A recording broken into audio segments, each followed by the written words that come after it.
Hi అండి, అందరికీ నమస్తే. Welcome back to our channel. ఈరోజు వీడియోలో లంచ్ బాక్స్లోకి ఈజీగా క్విక్గా చేసుకునే హెల్దీ అండ్ టేస్టీ రెసిపీ చూపించబోతున్నాను. ఈ రెసిపీ లంచ్ బాక్స్లోకే కాదండి, రైస్ ఎప్పుడైనా మిగిలిపోయినా కానీ ఈజీగా 5 మినిట్స్లోనే తయారు చేసేసుకోవచ్చు. ఇంకా ఆలస్యం చేయకుండా ఈ రైస్ ఎలా తయారు చేసుకోవాలో చూసేద్దాం. ముందుగా స్టవ్ మీద ప్యాన్ పెట్టుకొని దానిలో 1 ఇంచు బటర్ క్యూబ్ వేసుకోవాలి. బటర్ మెల్ట్ అయిన తర్వాత 200 గ్రామ్స్ పనీర్ని ఇలా ముక్కలుగా కట్ చేసుకొని వేసుకోవాలి. పనీర్ని ఎక్కువసేపు ఫ్రై చేసుకోవాల్సిన అవసరం లేదండి. ఒక 1 to 2 మినిట్స్ ఫ్రై చేసుకుంటే సరిపోతుంది. ఇలా ఒక 1 మినిట్ ఫ్రై చేసుకున్న తర్వాత దీనిలో కొంచెం సాల్ట్, అలాగే కొంచెం కారం, కొంచెం గరం మసాలా వేసుకొని ఒక 1 మినిట్ ఫ్రై చేసుకొని ఆఫ్ చేసుకోవాలి.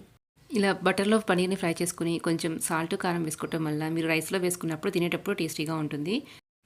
ఇలా ఒక 2 మినిట్స్ ఫ్రై చేసుకున్న పనీర్ని వేరొక ప్లేట్లోకి తీసుకొని పక్కన పెట్టుకోవాలి. ఇప్పుడు స్టవ్ మీద అదే ప్యాన్ పెట్టుకొని దానిలో 1 ఇంచు బటర్ క్యూబ్, అలాగే 1 టీ స్పూన్ నెయ్యి వేసుకోవాలి. మీరు కావాలంటే ఆయిల్ అయినా యూజ్ చేసుకోవచ్చు. ఇలా బటర్ అంతా మెల్ట్ అయిన తర్వాత ఒక 4-5 వెల్లుల్లి రెబ్బల్ని స్కిన్ తీసేసి ఇలా ముక్కలుగా కట్ చేసుకొని వేసుకోవాలి.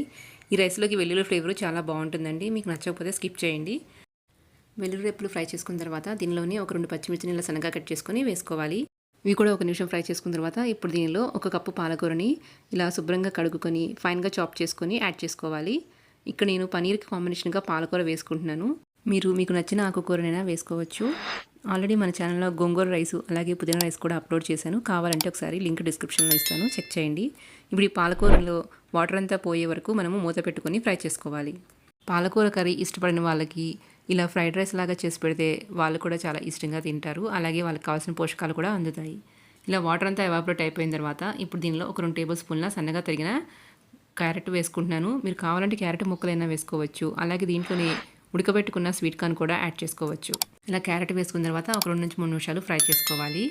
ఎవరైనా ఫస్ట్ టైం మన ఛానల్ చూస్తున్నట్లయితే మీకు రెసిపీ నచ్చినట్లయితే కమెంట్ సెక్షన్లో కమెంట్ చేయండి. అలాగే మీరు ఎలాంటి కుకింగ్ వీడియోస్ కావాలనుకుంటున్నారో కూడా తప్పకుండా సజెస్ట్ చేయండి.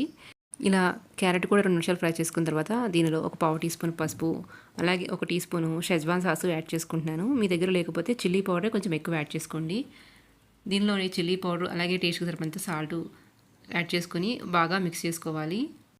ఈ రైస్ ఎక్కువ మసాలాలు యూజ్ చేయకుండా ఇలా సింపుల్గా చేసుకుంటే బాగుంటుంది. ఇప్పుడు దీనిలోనే 1 కప్పు కుక్ చేసుకున్న రైస్ని యాడ్ చేసుకోవాలి. అలాగే మనం ముందుగానే ఫ్రై చేసి పెట్టుకున్న పనీర్ని కూడా యాడ్ చేసుకొని ఒకసారి బాగా కలుపుకోవాలి.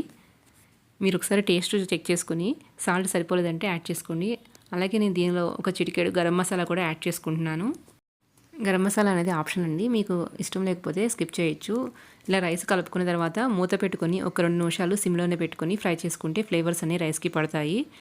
2 మినిట్స్ తర్వాత స్టవ్ ఆఫ్ చేసుకొని వేడివేడిగా సర్వ్ చేసుకోవచ్చు. లేదంటే లంచ్ బాక్స్లోకైనా పెట్టేసుకోవచ్చు. ఇలా చేసి పెడితే పిల్లలు కూడా చాలా ఇష్టంగా తింటారు.